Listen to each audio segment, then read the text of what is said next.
Ya te acepté.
Feliz el que pone en el Señor toda su confianza. Feliz el que pone en el Señor toda su confianza.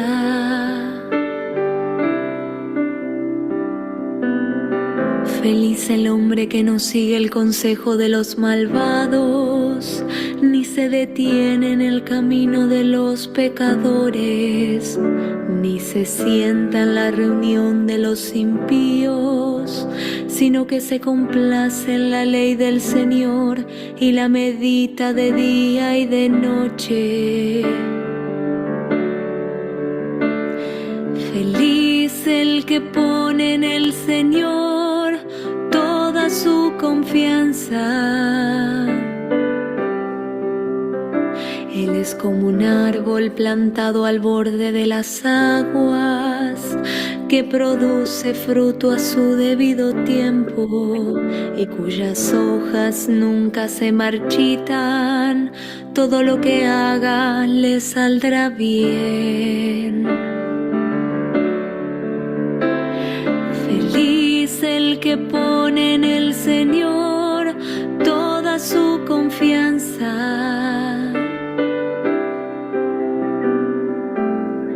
No sucede así con los malvados. Ellos son como paja que se lleva el viento, porque el Pues sí, Señor estamos el ahí, camino de los pues ya sabes. justos, pero el Entonces, camino de los con ganas, malvados ¿no? Nosotros termina ahorita mal. estamos revisando los boletos de Feliz invitados. el que pone en el Señor toda su confianza.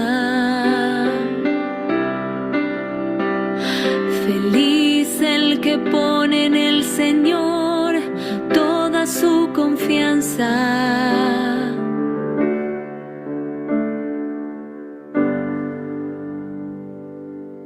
Sí, sí, exactamente. Hola, buenas Sí, noches. Qué gusto Sí, que sí, tenemos sí, oportunidad, hay que estar por la al pie del misericordia cañón. de Dios, de estar Ajá, de nueva cuenta reunidos hoy día, lunes 13 de octubre del año 2025, en nuestro estudio, nuestro espacio de estudio sí, sí, bíblico, sí. y hoy teniendo la Y ahora sí que fortuna, sí, sí, sí, sí nos teniendo la complementamos en lo que fortuna ya ves que tú de, estás también al pie de tus papás, sabes lo que significa eso, ¿no? Ujú. les pido de favor, estoy tratando de silenciar, pero creo que no he podido bien. Si quieren checar que tengan ustedes sus micrófonos cerrados para que no se vicie Ajá, la clase, por favor, ah, se los caray, voy a ajá, agradecer. Bueno, pues como todas no, pues, nuestras ajá, sesiones, vamos a comenzar ujú, dándole alabanza a Dios Padre a través de Jesús ah, de caray, Nazaret y te invito para sí, que sí, juntos digamos todos sí, en el nombre del Padre, del Hijo ujú, y del Espíritu Santo. Amén.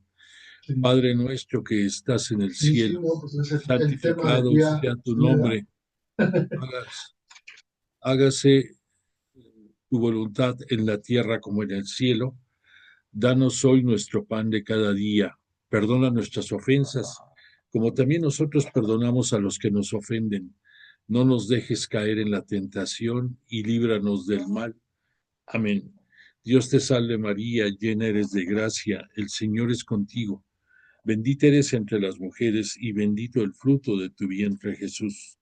Santa María, Madre de Dios, ruega por nosotros pecadores, ahora y en la hora de nuestra muerte. Amén. Gloria al Padre, al Hijo y al Espíritu Santo, como era en el principio, ahora y siempre, por los siglos de los siglos. Amén.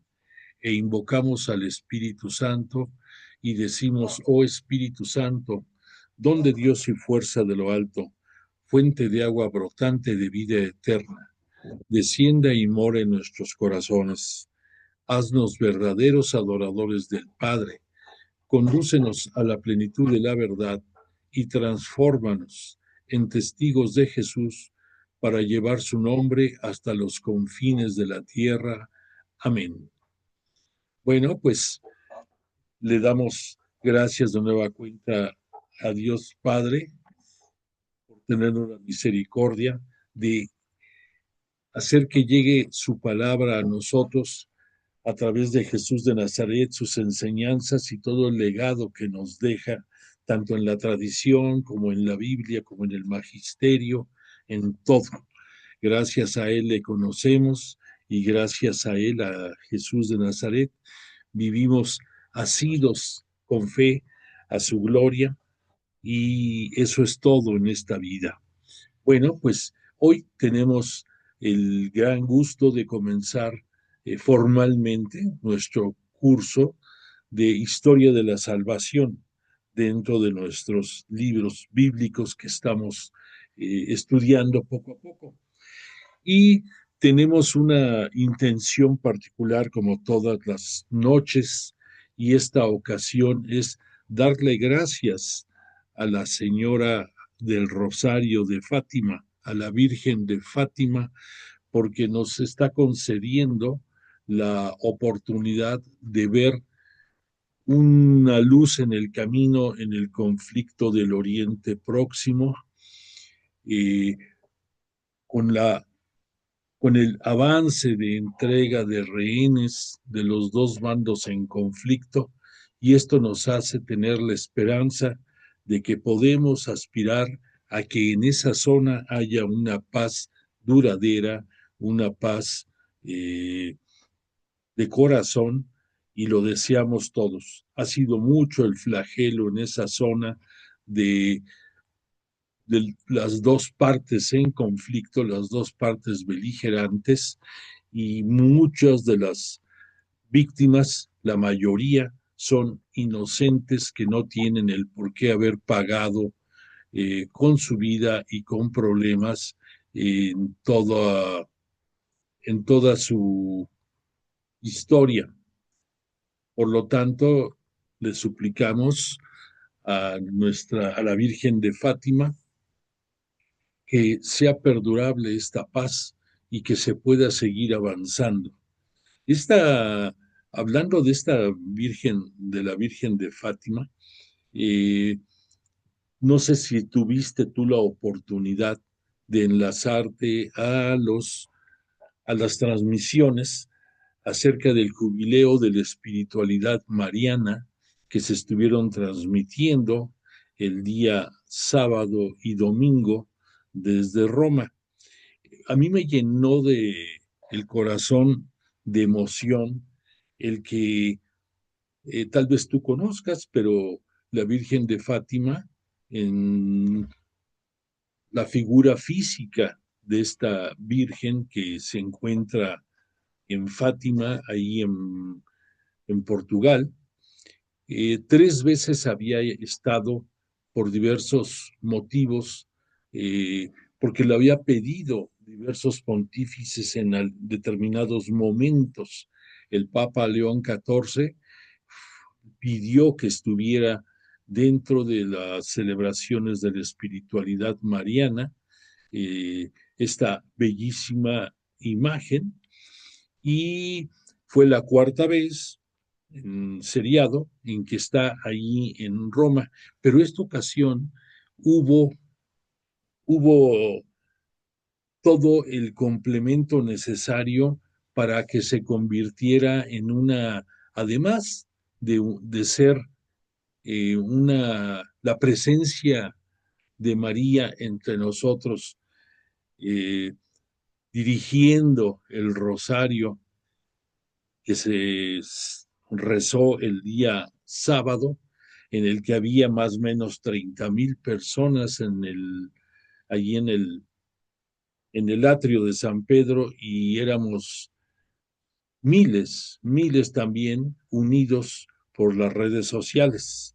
Pero independientemente de esto, me fascinó el que nos dio la catequesis, te decía, de que nosotros le damos culto a María, nosotros los cristianos, le damos culto a María por su grandeza y porque por ella la iglesia marcha hacia los finales de los tiempos escatológicos bajo la custodia de ella. Pero lo interesante de este caso es que para nosotros los cristianos, María tiene una preponderancia, sublime, gracias a Jesús. Ese es algo que nuestros hermanos protestantes, evangelistas y de muchos credos no entienden, que nosotros tenemos la gran fortuna de tener a la Madre de Jesús y por misericordia de Él, Madre nuestra, y que todos nosotros estamos bajo su custodia, su amor y su dirigencia. Pero eso no quiere decir que le demos un culto superior a Jesús, ni siquiera equiparable, sino que gracias a Jesús nosotros le damos culto a María, porque ella está al pendiente de la obra de Jesús en esta tierra, que fue, entre otras cosas, la más importante, o de las dos más importantes.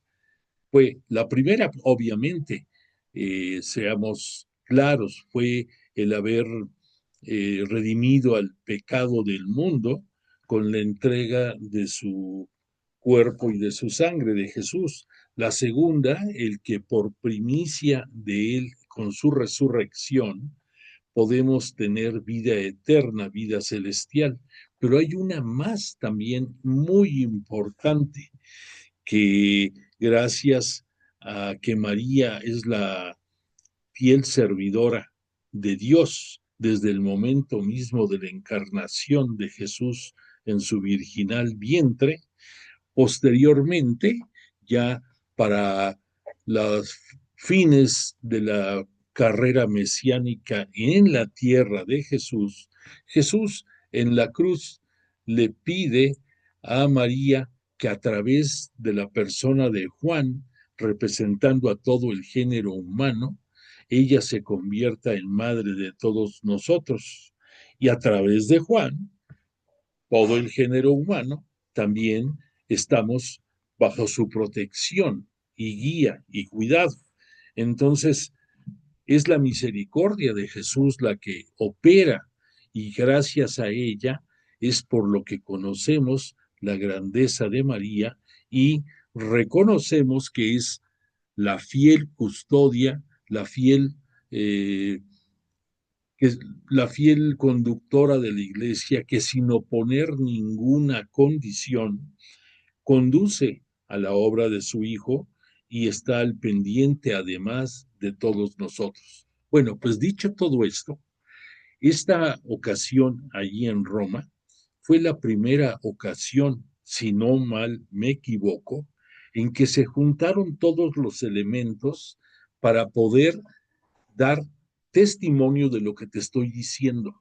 ¿Por qué? Porque María es la que a través de Santo Domingo de Guzmán, el dominico que nos dio a conocer la devoción del Santísimo Rosario, esas 150 rosas que al equiparable a los salmos le da gloria a María, independientemente de esto, fue la ocasión, bueno, déjame decir otra cosa, la oración del rosario, para que nos quede muy claro que aunque nos dio a conocer la Santísima Virgen, contempla la reflexión de todos los misterios de la vida de Jesús en la tierra y también después de que el Papa Juan Pablo II le dio vida a los misterios luminosos, también nos habla de la gloria celeste de Jesús. Bueno, pues todo esto que está enmarcado en esa reflexión de los misterios que se van rezando en cada oración del rosario, además se vio enriquecido porque hubo lecturas de la Constitución Lumen Gentium, porque casualmente el día 11 de octubre se conmemoraba un año más de ese 1962 en que comenzó el Concilio Vaticano II y que la Constitución Lumen Gentium es una de las columnas vertebrales de este Concilio Vaticano II y va enfocado precisamente a ver con otros ojos el estudio de la Biblia, ese estudio del que para gozo nuestro, tuyo, mío, nos estamos saboreando y viviendo y aprendiendo de ella, de la Sagrada Escritura, de la Biblia, y lo celebro enormemente. Pero si, por si esto fuera poco, imagínate, estaba la oración del Rosario, ¿ok? Que es la oración más sublime que puede haber dirigida a María, que esa oración conlleva la reflexión sobre los misterios de la vida de Jesús durante su ministerio público aquí en la tierra y también en su ascensión y glorificación a los cielos. Punto adicional. Además, agrégale esas lecturas sobre la Lumen Gentium, eh, que vino a dar el cambio definitivo en la forma del estudio y comprensión de las Sagradas Escrituras, concretamente de la Biblia. Y además de esto, se dio que se le dio, perdón por la redundancia, pero se le dio la magnificencia de vida la más grande al haber la exposición del Santísimo y la adoración de todos los presentes allí, comenzando por el propio Papa León XIV. A mí no entiendo cómo, a pesar de su edad, el Papa estuvo poco más de media hora postrado ante el Santísimo, dándole culto y pues todos los demás unidos a él en esta adoración. Entonces, yo nunca había visto que en un evento de esta índole, como era un rosario, como los hubo en la época de la pandemia con el difunto Papa Francisco, como hubo otros con el Papa San Juan Pablo II, en esta ocasión, repito, se juntó el rosario con la adoración al Espíritu, al Santísimo Sacramento, y también en la reflexión sobre extractos de la lectura de la Lumen Gentium. Entonces fue completísimo todo esto, completísimo este jubileo de la espiritualidad mariana. Y pues para rematar la belleza de la misa, de la liturgia que se celebró el domingo, pues vino a dar realce increíble a este jubileo celebrado este fin de semana. Bueno, pues todo esto que te estoy diciendo fue el marco sobre el cual fue el preámbulo de esta paz que también se acordó en esos momentos casi al parejo por las naciones, bueno, por la nación de Israel, por el grupo Hamas y por intervención y vigilancia o supervisión de varias naciones más. Entonces, pues le damos gracias de nueva cuenta a Dios Padre, porque a través de la intercesión de María Santísima y de su divino Hijo, estamos viendo este gran avance en la región y confiamos en que por su divina misericordia podamos aspirar a que sea perdurable esta paz y que pueda ser el inicio de una nueva relación entre las naciones que están en conflicto o que tienen intereses en esa zona, que es bastante difícil, pero solamente Dios en su sabiduría es capaz de darle el justo remedio a estos problemas que nos laceran, nos agobian y nos apenan. Pues que así sea. Y ahora, perdóname, vale la pena comentar todo esto, refiriéndonos al canto con el que abrimos esta sesión, y diría que así como estamos comenzando el nuevo curso, pues estamos comenzando en hacer un tour, pudiéramos decir, sobre los salmos. Y volvimos a comenzar esta noche con el Salmo número 1, que tiene como título Los dos caminos. Y en pocas palabras, pues nos habla de que tenemos dos opciones de seguir a Dios y sus leyes y sus mandatos y y todos sus mensajes que conocemos, porque lo que nos dice aquí, cuando se hizo este salmo, obviamente todavía no existía el decálogo de la ley, todavía no había llegado el tiempo en que Moisés recibiera las tablas de parte de Yahvé Dios para los hebreos, Dios Padre para nosotros, y por lo tanto, pues prácticamente no era la ley natural la que imperaba, porque había a través de los mensajes angelicales y de los mensajes también de los letrados en la salvación, en la historia de la salvación, había ideas de lo que debía de ser de seguir a Dios o de estar en contra de Él, porque recordemos que para Dios, igual que para Cristo nuestro Mesías y Señor, no hay medias tintas, no hay más que estás con Él o estás en contra de Él. Entonces, tomando en consideración este punto de partida, pues es entendible que este salmo se llame Los dos caminos. O estás para seguir a Dios y su palabra, o estás en contra de él. No hay de otra. Entonces, pues nos invita este bello canto, y si tú tienes oportunidad, lee este salmo, no es largo, son 6 versículos, pero con una gran sabiduría.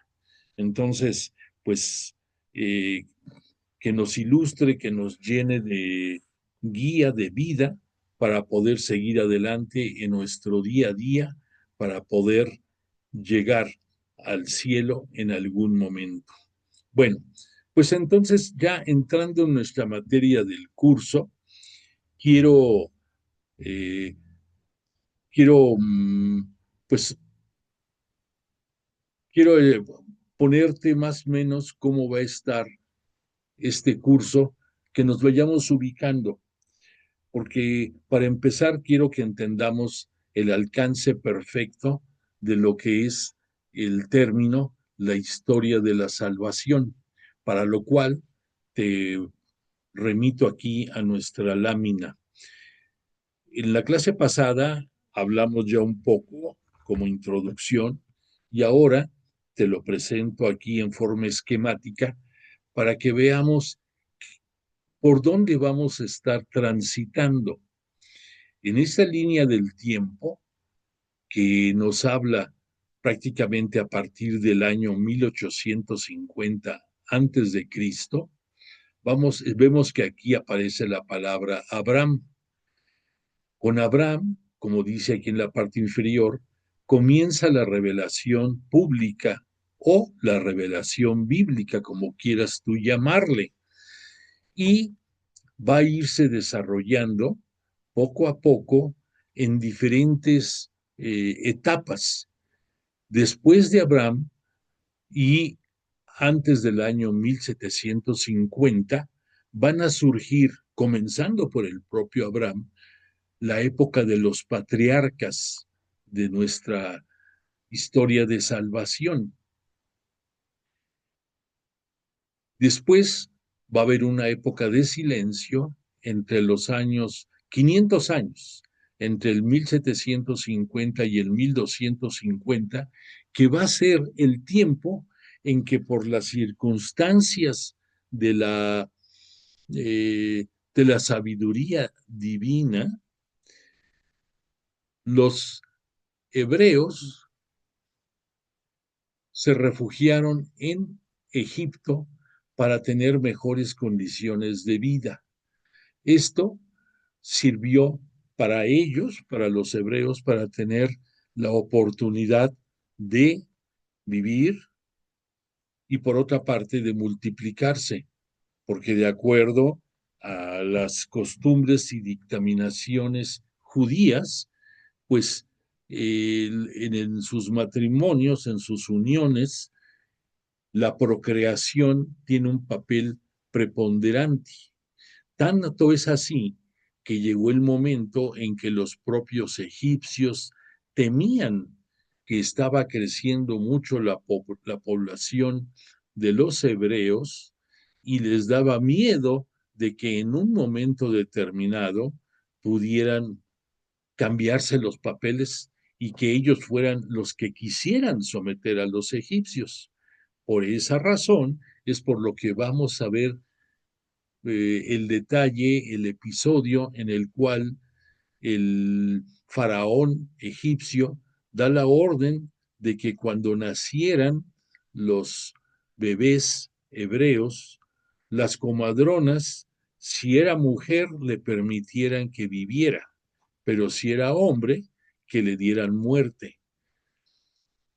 Esto, pues, lo entendemos. Les interesaba a las mujeres únicamente como, como forma para poder siguiendo generar descendencia a los egipcios, mas no querían más hombres. De ahí, ya veremos en su momento, que surge la aparición de Moisés. Y gracias a Moisés, porque era amigo de Yahvé Dios, porque tuvo la misión de parte de Dios Padre de conducir a su pueblo, tuvo la oportunidad de estar confrontando y diría yo más bien enfrentando al faraón y como consecuencia de todo esto, de las plagas que se van a desarrollar, etcétera, etcétera, pudo sacar al pueblo para que se comenzara la historia del Éxodo. El Éxodo, ese camino en el que dejando la tierra egipcia, van a emprender un recorrido de 40 años por zonas desérticas de la península del Sinaí y van a llegar hasta la tierra prometida. Esa tierra que desde un principio, sin decirle cuál era, se la prometió a Abraham.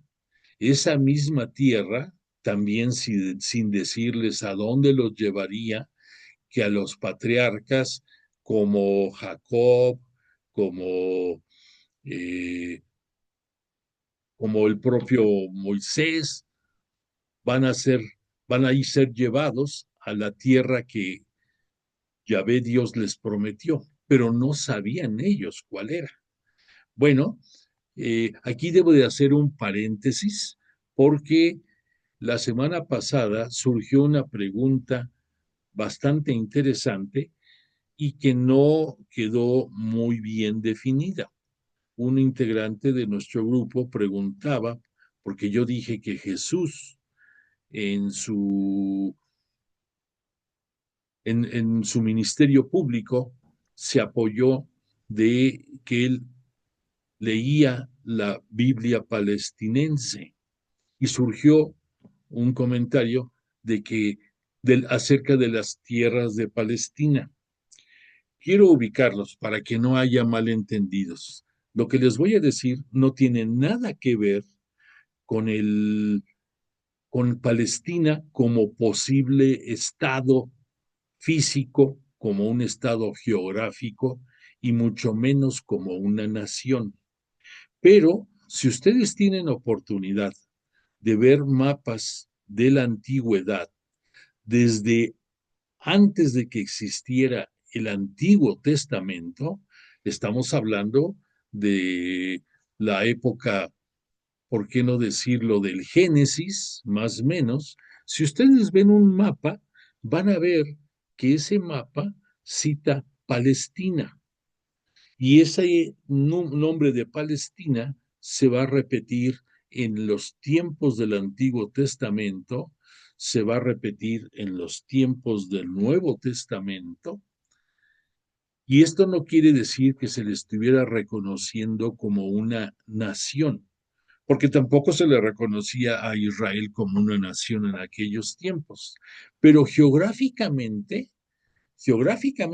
esta zona era conocida como Palestina. Posteriormente, ya por efectos políticos, por efectos diplomáticos y por efectos de todo lo que ustedes quieran, se ha ido tergiversando todo este concepto de qué debe de ser Palestina, pero repito, nada tiene que ver con lo político. Nosotros, yo les nada más quiero precisar que si se meten ustedes a ver un mapa antiguo, van a encontrar la denominación Palestina.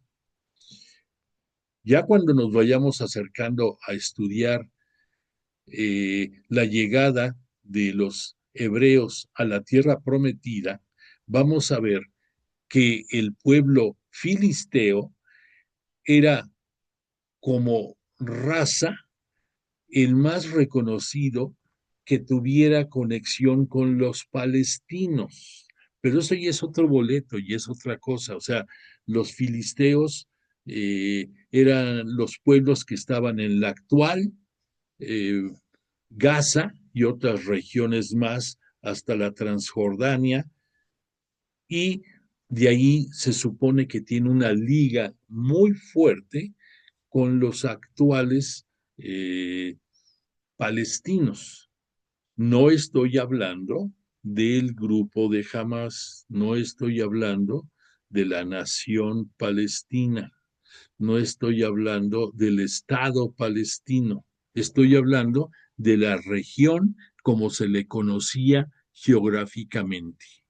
Ahora, para completar este comentario que se quedó a medias, te voy a decir para tu ilustración, en la época de Jesús, eh, recordarás que no existía la imprenta, que todos los libros eran transcritos por los escribas que estaban al servicio del templo y que trabajaban en las sinagogas haciendo nuevas copias y que servían a veces como consultores y se atrevían a veces a pretender hacer justicia dentro de las ciudades en que habitaban.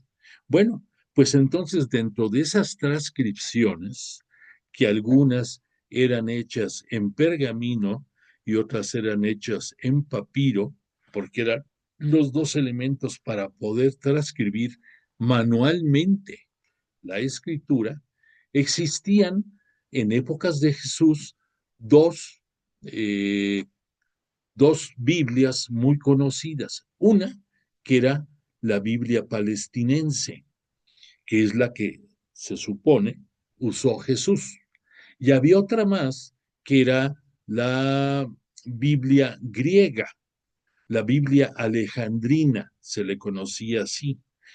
Y recordemos que más o menos por el año 270 antes de Cristo, las autoridades religiosas judías, porque la diáspora los obligó, en que ya había muchos judíos viviendo fuera de las fronteras de Israel, concretamente en lo que es Asia, lo que es parte de África, lo que es parte de la actual Europa, pues eran judíos que ya no entendían hebreo porque ya no lo ponían en práctica y que tampoco había en las lenguas, en los idiomas de los países en que vivían, traducciones de la Biblia.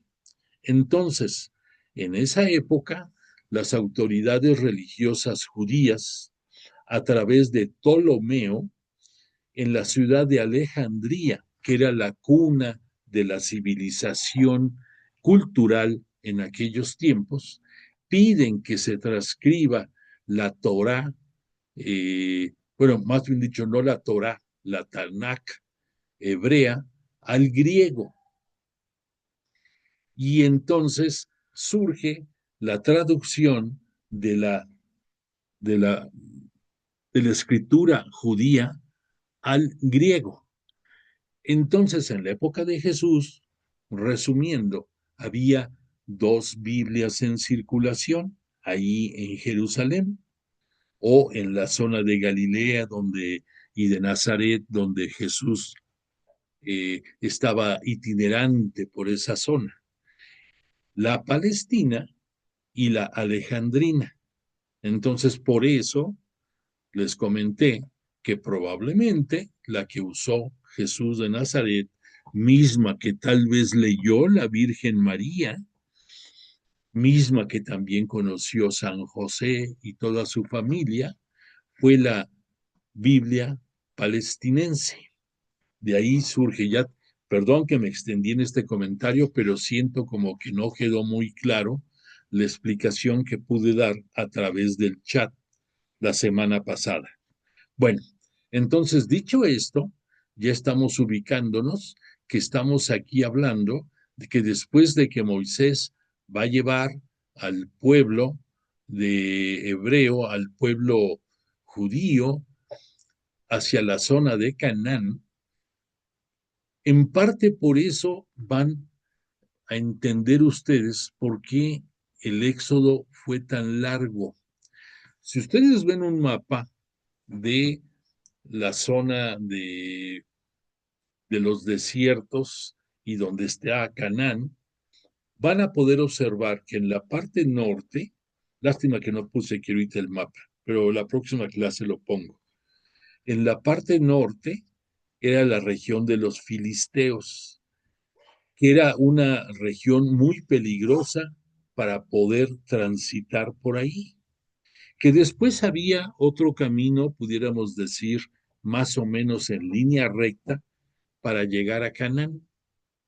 Y la tercera ruta, la que escogió Moisés por instrucciones divinas, fue la más larga, en la que bajaron al sur, subieron después al norte, volvieron a bajar al sur, luego fueron bordeando la parte oriental de la península sinaítica hasta llegar a lo que es la tierra de Canaán, esa tierra en la que Dios, Yahvé Dios, Dios Padre para nosotros, les ofreció para que se asentaran ahí y del cual se las dio como tierra para la posteridad para ellos. Y fue así como llegaron a Canaán. Bueno, para que entendamos. Entonces, te repito, de las tres rutas, no me preguntes por qué, cuando lleguemos al cielo, le preguntamos a Moisés, o quizás le podamos preguntar al propio Dios, oye, ¿por qué los mandaste 40 años por esa ruta? Sabemos que había un elemento importante porque el pueblo le falló a Dios cuando fue la recepción de las tablas de la ley por parte de Moisés. Dios Padre, Yahvé Dios para ellos, les pidió que iban a ser el pueblo de su propiedad, pero que solamente a él le darían culto. Entonces, recuerda, y si no recuerdas, pues te ubico, bajando Moisés, es más, le dijo Yahvé Dios a Moisés, le dijo, oye, ¿sabes qué? Ya bájate con las tablas porque allá abajo está la cosa que arde. Ahí ya se están revelando y no te va a gustar lo que vas a ver. Y cuando bajó Moisés, vio que habían elaborado con todos los aretes, collares y lo que llevaban de oro todos los judíos allí, un becerro y le estaban dando culto. Y lo peor del caso es que este Aarón, el hermano de Moisés, sí, Aarón, el que después va a dirigir la casta sacerdotal entre los judíos, fue testigo de esto. Y pues se le salió de control, no supo qué hacer. Y entonces ahí está bajando Moisés y el pueblo está dándole culto a un ídolo. Imagínate, perdón. Entonces, pues ahí vemos en parte una de las probables razones por las cuales Dios Padre los trajo caminando por todo el desierto durante 40 años, que es más o menos el tiempo que dura una generación.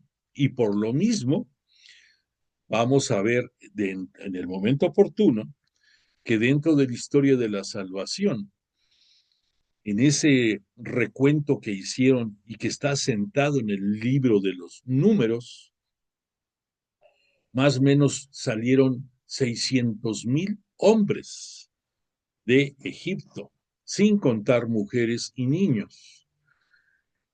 Y la mayoría de ellos murieron en este tiempo. ¿Y qué pasó con Moisés? Que también por haberle fallado dos, tres ocasiones a Dios Padre, no tuvo la gracia de poder entrar a la tierra prometida. En fin, son avances que vamos a ver en este tiempo del Éxodo, que aquí en esta línea del tiempo no está bien marcado con la palabra Éxodo, pero aquí donde vemos que dice alianza en el Sinaí, esta es la parte central en que reciben las tablas de la ley por conducto de Moisés. Después vamos a ir viendo en nuestro curso que va a ir pasando el tiempo y van a venir diferentes etapas en la conducción del pueblo ya asentado en Canaán, en lo que se refiere a quienes van a tener el control político, social y económico, en cierta manera, del pueblo. Y va a llegar el tiempo entre el año 1220 y 1200 en que van a tener que combatir contra muchos pueblos que estaban en esa región de Canaán, van a tener que ir sometiendo a algunos de ellos, haciendo que otros hagan alianzas con ellos y de otros cuidándose porque van a seguir como enemigos por siempre. Y después va a venir una época que vamos a conocerla como de los jueces, en la cual estas personas que eran de los ancianos, pudiéramos decir, al hablar como personas notables dentro de la población, dirimían y dirigían al pueblo en muchos aspectos y entonces se convertían en jueces precisamente y a ellos acudían todo el pueblo. Después de esta época, aquí por el año 1030, vamos a ver que va a llegar la época de la monarquía. siguiendo las costumbres que veían en otras naciones, en otros países. El pueblo de Israel se le antojó tener rey. Dijo, no, pues ya no queremos jueces, ya también no queremos otro tipo de dirigencia, queremos un rey. Y entonces, entre el año 1030 y el 1010, vamos a ver que aparece el primer rey, Saúl. Y después vamos a ver que va a seguirle David y posteriormente va a venir Salomón. Estos tres reyes son los únicos tres reyes que tuvieron la oportunidad de dirigir al pueblo de Israel unido, porque en la parte sur estaba el reino de Judá con su capital Jerusalén, y en la parte norte estaba el reino de Israel con su capital Samaria. Entonces, después de Salomón, va a haber unas luchas intestinas por el poder de la monarquía, y entonces va a venir tristemente la ruptura en dos reinos. Aquí puedes ver el reino de Israel con su capital Samaria y el reino de Judá, reino del sur, con su capital Jerusalén. Posteriormente, ya después de eso, va a cobrar otra dimensión la relación entre ellos, porque prácticamente va a desaparecer.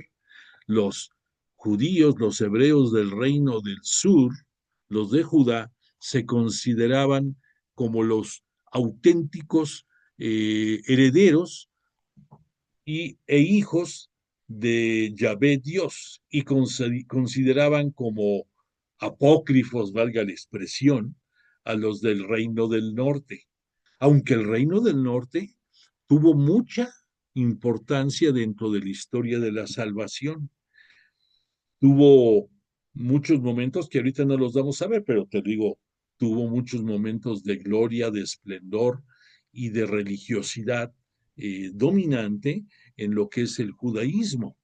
Pero desafortunadamente, aquí ya algo hemos hablado en ciertos momentos, se contaminaron porque los reyes del Israel, los reyes del reino del norte, por las alianzas que hacían por medio de matrimonios con mujeres de otros lugares, fueron cometiendo el error de hacer esposas y concubinas con mujeres de los reinos del norte como Babilonia, como Mesopotamia y otras regiones que eran países idólatras, y que estas mujeres, independientemente de su atractivo y su belleza física, porque pues eran hermosas, no lo dudo, pero también ellas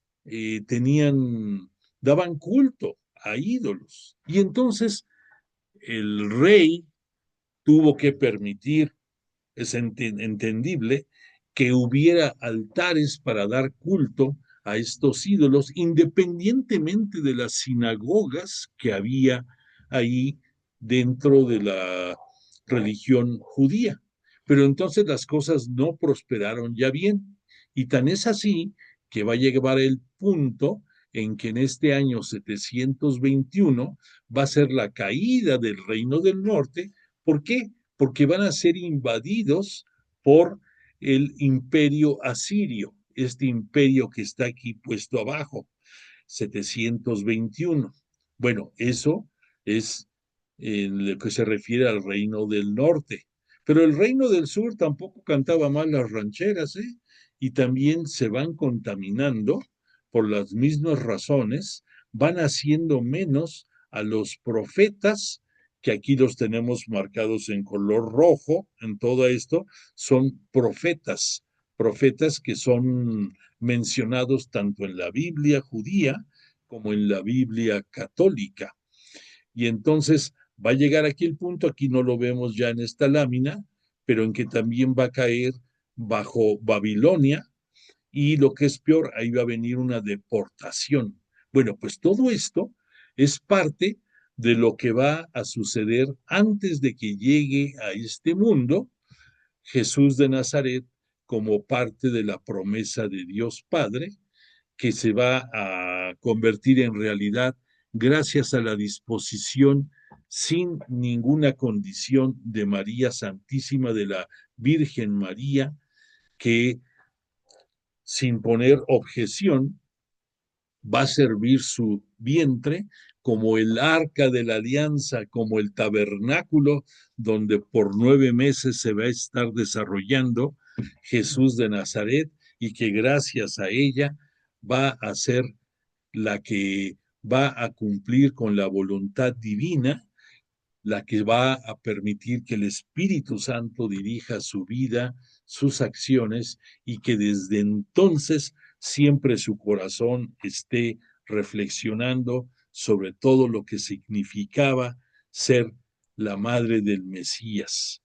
Bueno, esto a grosso modo es parte de lo que vamos a ver eh, dentro de la historia de la salvación. Pero hay otro detalle del cual ya hablamos un poco en la clase pasada y que hoy quiero ahondar un poquito más, porque vamos a necesitar, para entender mejor todo esto, el tener una lectura sobre la Biblia, y quiero referirme a ella para que tengamos esa cimiento para poder ir desarrollando nuestro curso. Te quiero decir, tú probablemente lo sepas, porque pues te ufanas por ser estudioso o estudiosa de la Biblia. Pero yo te quiero decir, para los que no sepan, aprovechando el momento, el poderme referir un poco a lo que es la Biblia. La Biblia. Bueno, pues la Biblia, o la Biblia, como la conocemos de nombre, tiene otros sinónimos, tiene también el de Sagradas Escrituras, otros le dicen Palabra de Dios, pero quiero hacerte una precisión sobre lo que esto significa. Es correcto de que se diga que la Biblia es palabra de Dios, mas sin embargo, la Biblia no es toda la palabra de Dios. Y esto es algo interesante. Ahorita te voy a dar el porqué de este comentario. Nosotros, si yo te hiciera la pregunta, ¿por qué debes de conocer la Biblia? ¿Por qué debes de leer la Biblia? ¿Por qué debes de estudiar la Biblia? No sé qué contestarás tú, pero déjame darte una ayudadita. La Biblia en ella misma te dice el motivo por el cual debes de leerla, de estudiarla, de comprenderla. Y para esto te voy a invitar a que te remitas al libro de Isaías, en su capítulo 55, en los versículos 10 y 11. Te lo voy a leer yo ahorita, pero te digo dónde está este soporte. Isaías, capítulo 55, versículos 10 y 11. Ahí Isaías escribe: como descienden la lluvia y la nieve de los cielos, y no vuelven allá, sino que empapan la tierra, la fecundan y la hacen germinar, para que dé simiente al sembrador y pan para comer. Así será mi palabra, la que salga de mi boca, que no tornará a mí infructuosa, sin que haya realizado lo que me plugo y haya cumplido aquello a que la envié. El término plugo significa, en pocas palabras, realizar a lo que yo quiero, a lo que es mi deseo, sin que haya realizado lo que me plugo, lo que deseo, y haya cumplido aquello a la que le envié. Bueno, entonces aquí estamos entendiendo que la Biblia, que efectivamente es palabra de Dios, tiene una razón para lo cual fue escribiéndose, porque es la voluntad divina que conocemos a través de los escritos sagrados, gracias a la inspiración del Espíritu Santo sobre los escritores sagrados. Algunos dicen, es la palabra de Dios y nada más quieren reconocer, es Dios que escribe y que dice esto a través de los humanos. Bueno, pero aquí hay un detalle que casi no se percibe, pero que es importante. Cuando dice aquí en el texto, así será mi palabra, la que salga de mi boca, que no tornará a mí infructuosa. Aquí estamos viendo ya dos diferentes conceptos. Palabra como lo que sale de la boca de Dios y palabra como lo que va a quedar escrito acerca de lo que Dios quiere revelarnos. Esa revelación a través de los escritores sagrados por obra del Espíritu Santo. Entonces, aquí ya estamos viendo que el concepto palabra es más amplio que lo que significa Biblia, es más amplio que lo que significa Sagrada Escritura.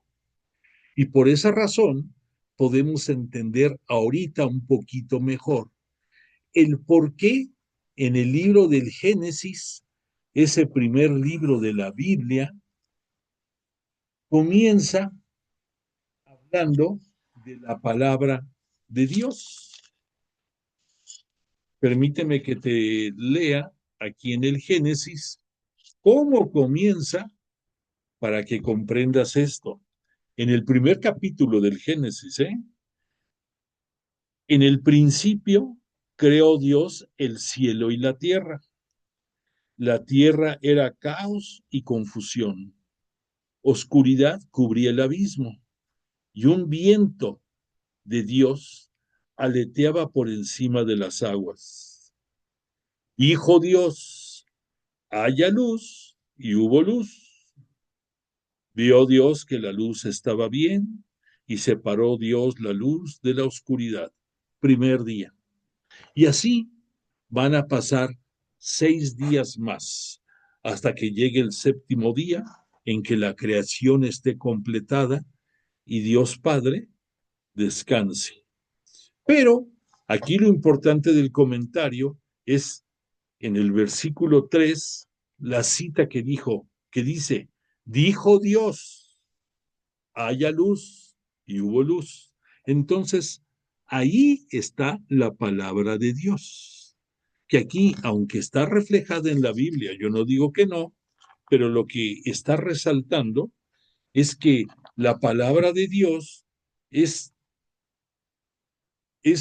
además de lo escrito, lo que él quiso dar a conocer que no está escrito. Por ejemplo, lo que yo te estaba diciendo, no sabemos exactamente cuáles fueron las palabras de Yahvé Dios, de Dios Padre, hacia Moisés cuando le dijo, baja ya, porque el pueblo se salió de control, por decir palabras ahorita que yo te cito, pero que eso no sabemos qué fue lo que exactamente le dijo. Pero ahí está la palabra de Dios, el logos, como dicen los griegos. Entonces, la palabra de Dios es algo más grande que las sagradas escrituras. O, entiéndelo, las sagradas escrituras es parte de la palabra de Dios. Y para poder entender un poquito más esto, también pensemos que dentro de la historia de la salvación, uno de los capítulos finales de la historia de la salvación es la llegada de Jesús de Nazaret a este mundo. Y el evangelista que nos narra con más precisión el significado de este evento de los tiempos de la plenitud es Juan. ¿Y qué dice Juan acerca de Jesús? Escucha, en el principio existía la palabra. La palabra estaba junto a Dios y la palabra era Dios. Ella estaba en el principio junto a Dios, la palabra. Todo se hizo por ella, por la palabra. Y sin ella, nada se hizo. Lo que se hizo en ella era la vida, y la vida era la luz de los hombres, y la luz brilla en las tinieblas, y las tinieblas no la vencieron. Esto es la presentación del Evangelio de Juan, en la cual nos está dando un perfil de Jesús, el unigénito de Dios, y se refiere a él también como el Logos, como la palabra. Nos va a hablar también Juan, ya sabemos, que es el Mesías esperado y que es el unigénito de Dios Padre. Es, entre otras cosas, en lo que se va a centrar mucho en su Evangelio Juan. Desde un principio lo estamos viendo. Bueno, entonces esto te lo estoy comentando porque entonces quiero que entiendas que la palabra de Dios es algo más grande que aún la propia Biblia y que vimos ya el por qué debemos de estudiarla, el por qué debemos de leerla, el por qué debemos de nutrirnos de ella. Y además te lo quiero decir todo esto porque hay algo muy importante con relación a nuestros hermanos protestantes y sobre todo nuestros hermanos evangelistas que yo no entiendo. Porque cuántas veces vas tú por la calle y te detienen, no quiero decir nombres de qué secta o de algunas religiones cristianas diferentes a la católica, y te dicen, te paran y buenos días, y ¿quiere conocer usted la Biblia? ¿Quiere conocer la palabra de Dios? Y pues Dios te libre que te pongas ahí a confrontarlos o a estarlos escuchando porque vas a perder tu tiempo. Pero pues si tú quieres hacerlo, lo interesante de esto es que ellos en muchos momentos te dicen, es que en la Biblia está todo el conocimiento y está toda la verdad. Y yo te invito a que si tú llegas a tener esa oportunidad, que les preguntes, óyeme, dime en la Biblia en dónde dice que solamente en la Biblia está contenido todo, que ahí se encuentran todas las verdades. Dime dónde y a ver de dónde inventa que lo dice, porque no lo dice. Entonces hay que reconocer que la Biblia, las Sagradas Escrituras, es parte de la palabra de Dios, pero que no todas las verdades de nuestra religión cristiana católica están en la Biblia, que nosotros sabemos que nuestra religión se sostiene por las Sagradas Escrituras, o la Biblia, si tú quieres así llamarle, por la tradición. ¿Por qué? Porque Jesús fundó su iglesia sobre la potestad de Pedro y de sus apóstoles. Por lo tanto, en un principio, antes de que se escribieran los libros del Nuevo Testamento y concretamente los evangelios, antes de eso, lo que conocíamos nosotros acerca de la vida y obra de Jesús y su ministerio era por lo que contaban los apóstoles, por la tradición apostólica, que va pasando el tiempo, que esta tradición se va escribiendo y que gracias a eso vamos conociendo mejor. ¿Quién escribió esos libros? ¿Quién escribió esa Biblia? Pues el primero, sabemos en latín, fue San Jerónimo. Y después hubo muchos más. Ahorita vamos a hablar un poquito más de eso. Pero pero que solo hasta ese momento, que estamos hablando como de 300 años después de que comenzó nuestra Iglesia Santa, Única, Cristiana Católica, se da ese momento.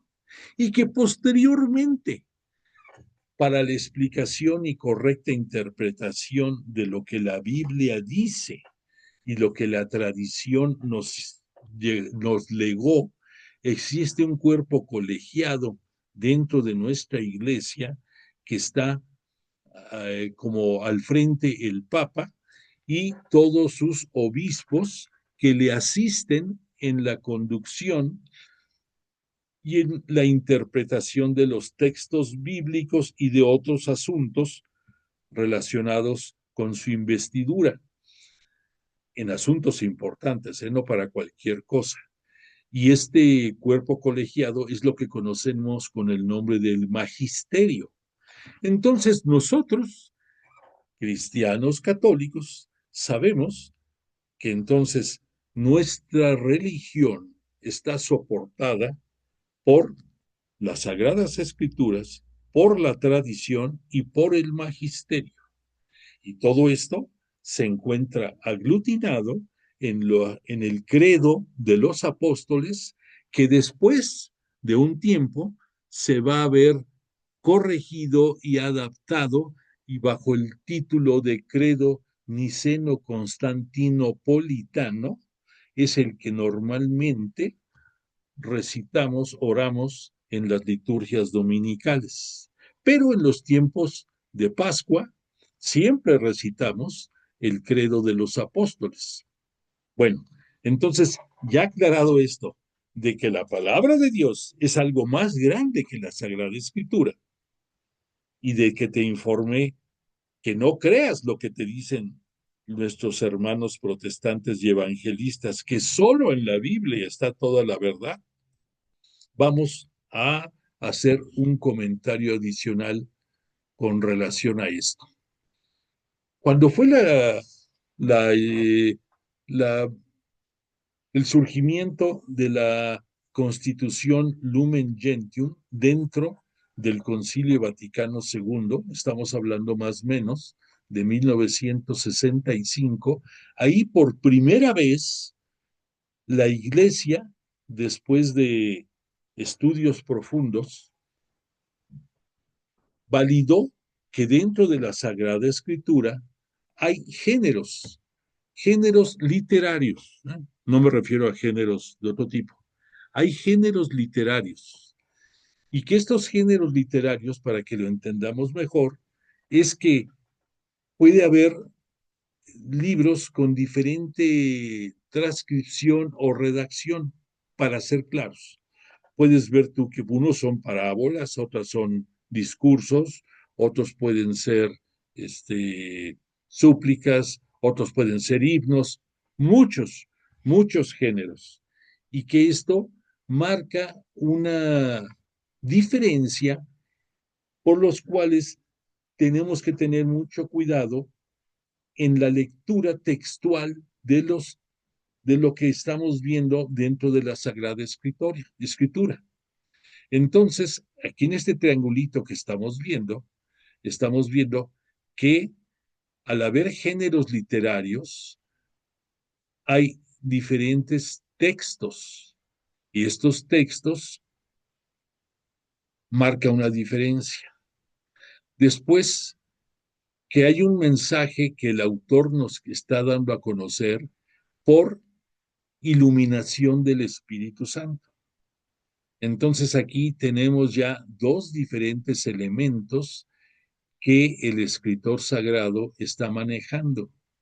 Y por último, hay un entorno histórico, que este entorno histórico se puede referir a condiciones económicas, condiciones políticas, condiciones sociales, momentos determinados en X región o eventos que marcan un momento importante.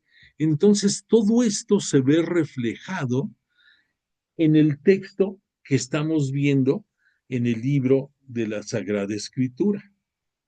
Entonces, Solamente hasta el Concilio Vaticano II, en esa constitución, que por cierto constitución quiere decir el documento más elevado que puede emitir la Iglesia.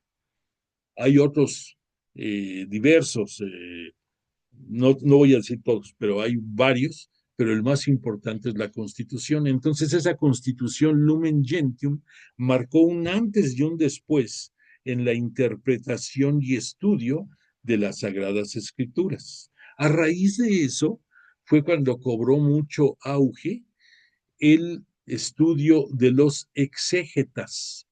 Y para entender mejor esto, vamos a otro triangulito. Un exégeta es un, un estudioso de las Sagradas Escrituras reconocido por la Santa Sede y que tiene un número específico para hablar con propiedad. Los libros que nosotros usamos del padre Salvador Carrillo Alday, el padre Salvador Carrillo Alday, es el exégeta número 77 reconocido por la Santa Sede como especialista en la interpretación de las Sagradas Escrituras. Un exégeta, entre otras cosas, estudia todos los textos bíblicos palabra por palabra y en muchas ocasiones letra por letra, por un lado. Por otra parte, se remite a estudiarlo en las lenguas en que fue escrito originalmente. ¿Por qué? Porque nosotros estamos viendo aquí unas Biblias, la que tú tienes en tu casa, la que tú usas, yo no sé cuál sea, pero espero tiene que tener la autorización de la arquidiócesis de que es una Biblia cristiana católica. Pero independientemente de eso, hay muchas Biblias y esas Biblias no es por mala voluntad, pero en ocasiones hay palabras que difieren de una Biblia a otra, de una edición a otra. Y que por lo tanto, la interpretación correcta también difiere. Las personas que nos ayudan a entender mejor esto son los exégetas, estos exégetas. Antes de que existieran los exégetas, únicamente se conocían a los hermenéuticos. ¿Y qué diferencia hay entre un exégeta y un hermenéutico? Aquí tenemos el triangulito en que vuelve a aparecer la crítica histórica, la textual y la literaria. Pero los hermenéuticos, invariablemente, a la luz de la fe, a la luz de la fe, no digo del magisterio, sino a la luz de la fe del hermeneuta, hacía un análisis teológico. El análisis teológico, teología, quiere decir en la interpretación que hacemos de lo que Dios nos quiere dar a entender, que es lo opuesto a un análisis filosófico. El análisis filosófico es lo que nosotros como humanos interpretamos con relación a lo que conocemos de las disposiciones sagradas. Entonces, en pocas palabras, análisis teológico es del cielo hacia abajo, análisis filosófico de la tierra hacia el cielo. Entonces, los hermenéuticos, a la luz de su estudio, a la luz de la fe, sacaban conclusiones y lo daban a conocer. Entonces, en pocas palabras, un hermenéutico era aquel, o es aquel, que trata de justificar o darnos a entender lo que un autor sagrado escribió. Un exégeta se atreve a decir, esto escribió, pero de acuerdo a la época en que lo hizo, de acuerdo a la transcripción de la palabra exacta en el idioma en que se escribió, debemos de interpretarlo guara guara de esta forma o de esta otra. Entonces, nos dan una precisión más grande los exégetas, pero los exégetas tuvo que pasar todo lo que es el avance dentro de la interpretación de las Sagradas Escrituras para que se les diera el reconocimiento y autoridad para la correcta interpretación de los textos bíblicos. Pero entonces ya conoces ahorita cuál es, qué diferencia hay entre un hermeneuta y un exégeta. Entonces nosotros, en muchos de los textos de apoyo, nos remitimos a lo que un exégeta dice y entonces nos da mayor claridad. Por otra parte, la Biblia en la que yo, como conductor, me baso es la Biblia de Jerusalén.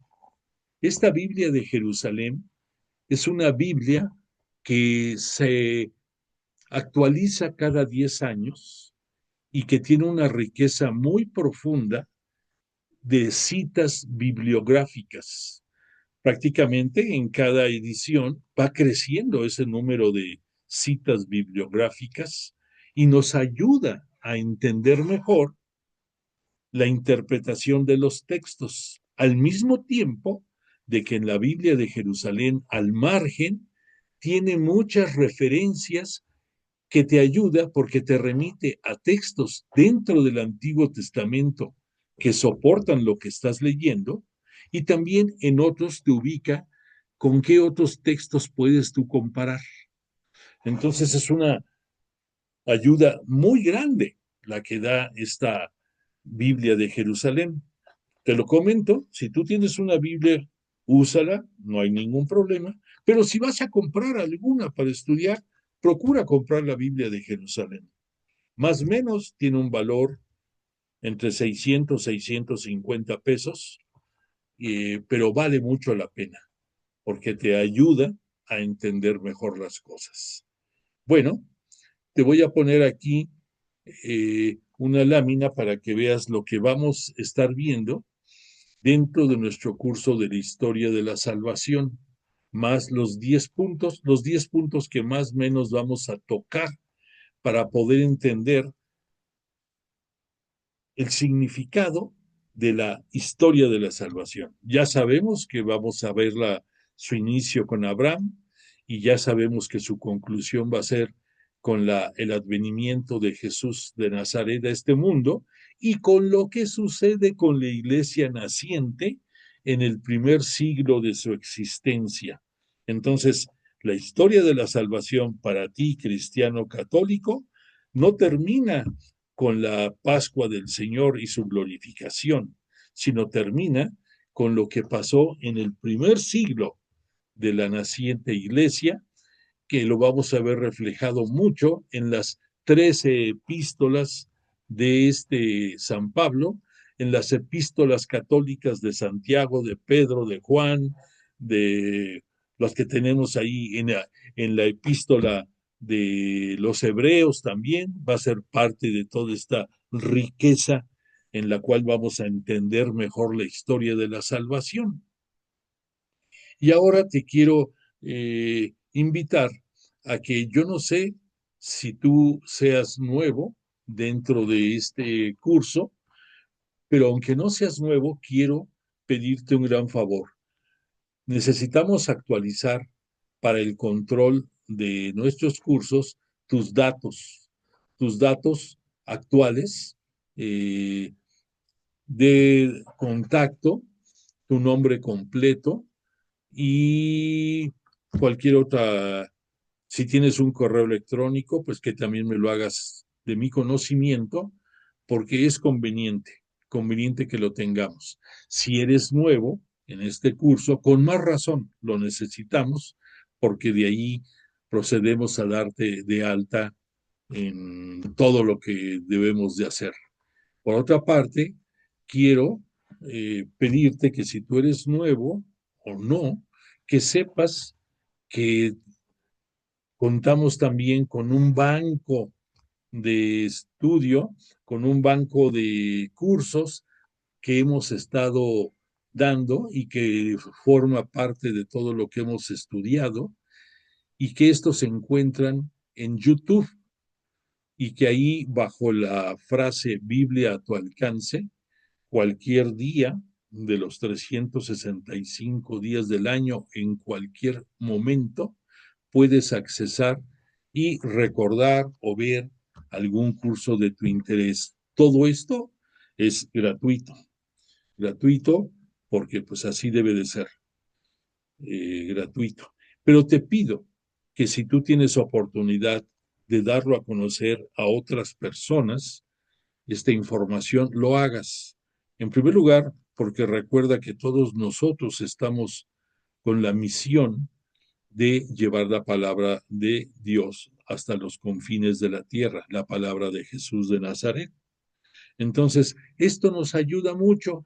Probablemente tú digas, es que yo no tengo la capacidad todavía de dar una clase o de hablar del Evangelio, lo que sea. Bueno, lo entiendo y va a llegar tu momento, porque el Espíritu Santo cada día está más cerca de ti y te está enriqueciendo tu vida y algún día te soltará la lengua, ya verás, y, y vas a hacerlo bien. No tengas miedo. Pero en un momento dado, si tú compartes, oye, yo estoy tomando un curso y lo tomo el lunes o el martes y este es el ID y esta es la contraseña, hoy lo escucha, bastante favor nos vas a hacer a todos nosotros y sobre todo vas a dar gloria a Dios llevando su palabra hasta los confines de la tierra. Bueno, además de la lámina que te mostré sobre el Antiguo Testamento, vamos también a profundizar en la era de la Nueva Alianza, del Nuevo Testamento, con Jesús de Nazaret y la época apostólica y posapostólica, lo que te estaba diciendo. Entonces ya sabemos dónde comienza nuestro estudio, ya sabemos dónde vamos a terminar, ya sabemos a través de qué vamos a estar nutriéndonos de la Biblia, de los libros del padre Salvador Carrillo, para ayudarnos a entender mejor los conceptos y sobre todo tenemos que reconocer que es el Espíritu Santo que nos acompaña a todas nuestras clases, el que se encuentra presente entre nosotros y nos ayuda a sublimar nuestros órganos de nuestro cuerpo y entonces nuestros oídos, nuestras orejas no solamente oyen, sino que también escuchan. Nuestros ojos no solamente miran, sino también ven. Nuestro corazón no solamente late, sino que alberga toda la palabra en él y nuestra inteligencia se agudiza para poder entender mejor los alcances de la palabra de Dios y de la palabra de Jesús de Nazaret.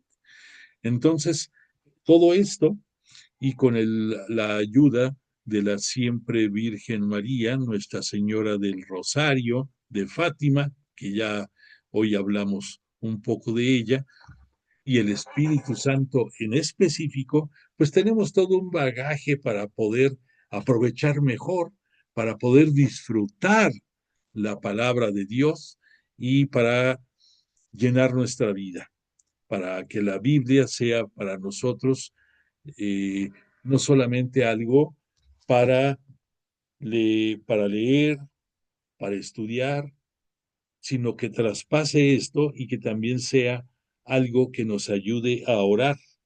Pero si leyéndola, estudiándola, orando con ella, podemos lograr que sea parte de nuestra forma de vida, que sea una educación pastoral, que nos enriquezca y que nos lleve a vivir de acuerdo a los mandamientos de Dios y también de acuerdo a la petición de Jesús de amar a nuestro prójimo como Él nos ama, únicamente va a quedar algo más por hacer, proclamarla.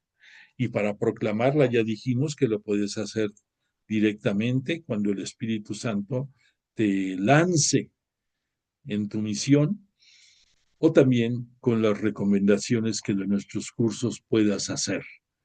Pues todo esto va a ser lo que vamos a ver dentro de nuestro curso de la historia de la salvación. Ya entendiste ahora sí con más entereza lo que vamos a estar haciendo. Entonces, la próxima semana, el lunes venidero, si Dios lo permite, vamos a continuar ya entrando poco a poco a la historia de la salvación. Yo agradezco primordialmente a Jesús de Nazaret y a su Espíritu Santo, ya lo dijimos, y porque están entre nosotros. Pero agradezco mucho a ti que me distingues con tu atención y con tu asistencia, y deseo para ti y toda tu familia que tengas mucha salud, que tengas realizaciones, que seas feliz tú y que los proyectos que te están nutriendo a ti y a toda tu familia vean realizaciones y sean pródigos en bienestar y en satisfacciones para tu vida. Bueno, pues voy a ponerte la canción de cierre, que también volvemos a hacer inicios y volvemos a comenzar con cantos inspirados en todos los textos sagrados, y espero que sea de tu beneplácito. Por de pronto deseo que descanses y que tengas buena noche.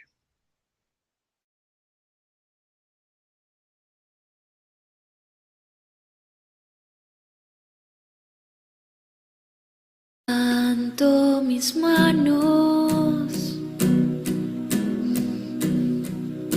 cierro mis ojos,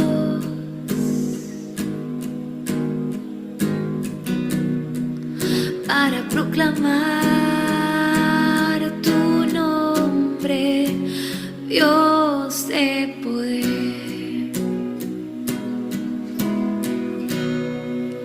Levanto mis manos, cierro mis ojos,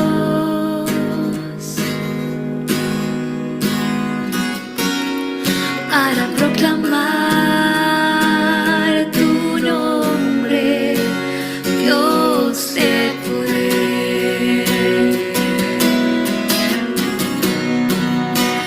Digno de alabar, Señor, gloria y majestad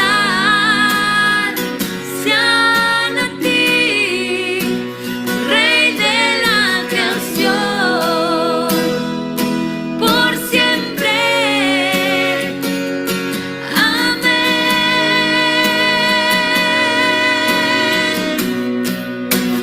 Digno de alabar, Señor, gloria y majestad sean a ti, Rey de la creación, por siempre. Amén.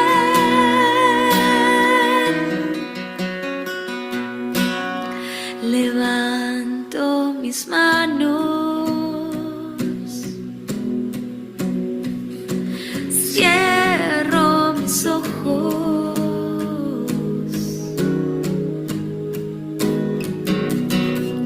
para proclamar